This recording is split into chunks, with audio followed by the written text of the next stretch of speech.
Olá e bem-vindos mais uma vez a este canal, onde falamos sobre línguas, literatura, desporto também um pouco. Eu vim fazer a resenha de um livro que li há pouco tempo. Ah, Na tentativa de melhorar o meu francês, eu li este livro, que se chama Moi, Tituba Sorcière. Na versão em português do Brasil, se chama Eu, Tituba, Bruxa Negra de Salem. Então, eu queria fazer uma resenha sobre este livro para despertar o interesse, porque é um livro que eu recomendo. Então, essa história de Tituba, uma mulher negra, escravizada, do século XVII, que conta que ela foi concebida a partir de um estupro. A mãe dela tinha sido estuprada, violada, por um marinheiro inglês na travessia num navio negreiro de algum lugar da África, porque a origem exata não se sabe, em direção a Barbados, na América, no Caribe. A história dela já começa com violência, tanto que ela relata que no início a relação com a mãe dela não é muito boa, porque acho que ela era sempre uma lembrança do ato violento que a mãe tinha sofrido. Ainda assim, ela foi criada pela mãe e pelo padrasto Yao, até que a mãe, na tentativa de se defender de um segundo estupro, reage e fere o agressor, e ela é condenada à morte. Ela é enforcada, algo que a Tituba assiste e que a marca para sempre.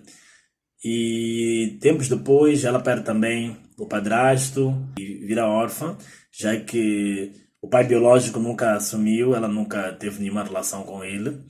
Mais tarde, ela vive com Mãe Yaya, que é uma senhora velha, sábia, considerada bruxa, que sabia a arte de curar, sabia a arte de se comunicar com os invisíveis, e ela mais ou menos dá uma iniciação a Tituba a essas artes. Mais tarde, ela perde também a mãe Yaya, e ela fica sozinha, vive sozinha. Apesar dela usar os dons dela para ajudar e para fazer coisas boas, ela vive de certa forma isolada.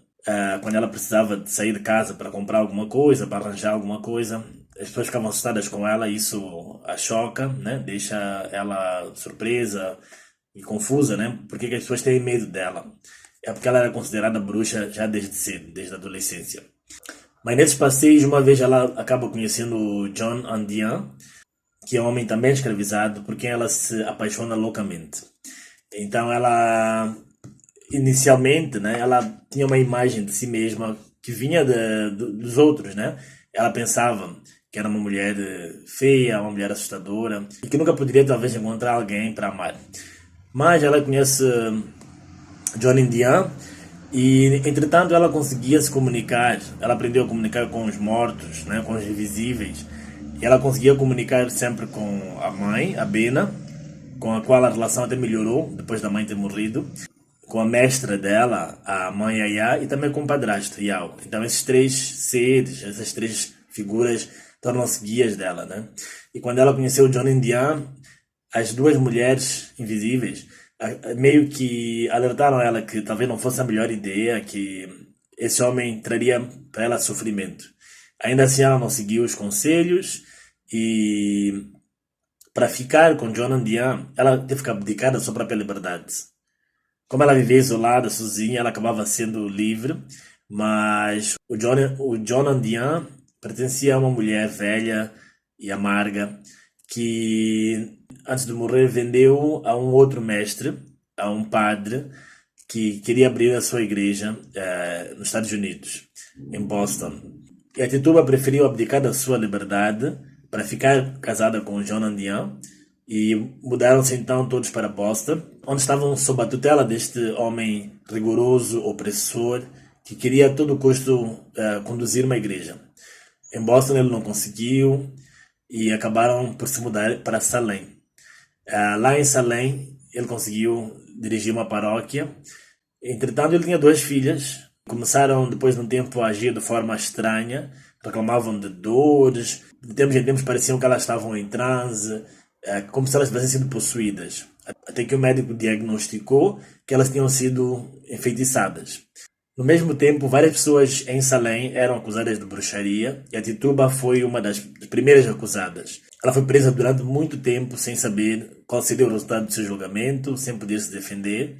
E ela era acusada de ser bruxa porque ela conhecia bem as plantas, sabia curar, tinha uma ligação muito direta com os elementos, com a natureza. E a história de Tituba é baseada numa história real. Então, Tituba de facto existiu, mas pouco se sabe sobre ela. Então, a autora, Marie Condé, tenta desta forma trazer alguma dignidade à história de Tituba e de facto dar-lhe uma posição de destaque, como um ser completo. Muito provavelmente não havia registros porque para as pessoas que estavam no poder não interessava ter a perspectiva de quem tinha sido escravizado, de quem tinha sido acusado, e então muito se perdeu. Então é uma história muito envolvente, muito apaixonante, também arrepiante de algumas formas, né? Porque ela coloca-nos a refletir sobre as injustiças que existiam e que até hoje ainda existem, e sobre como o simples fato de ela ter nascido mulher, negra, escrava, dificultaram a sua vida, tornaram a sua vida muito mais pesada do que talvez tivesse sido se ela tivesse nascido de uma outra forma. Então é isso. Nesta história eu consegui praticar um pouco francês. Foi uma leitura para mim um pouco lenta, porque eu tive que ir ao dicionário várias vezes, mas eu recomendo. Então, esta minha história está em francês, mas existe a versão em português também. É só procurar. Eu, Tituba, Bruxa Negra de Salem. Espero que esta resenha tenha despertado algum interesse. Se tiverem perguntas, se tiverem comentários, se leram e que querem também partilhar o vosso ponto de vista, por favor. Ficaria muito feliz e muito grato. Então é isso. Obrigado e até a próxima.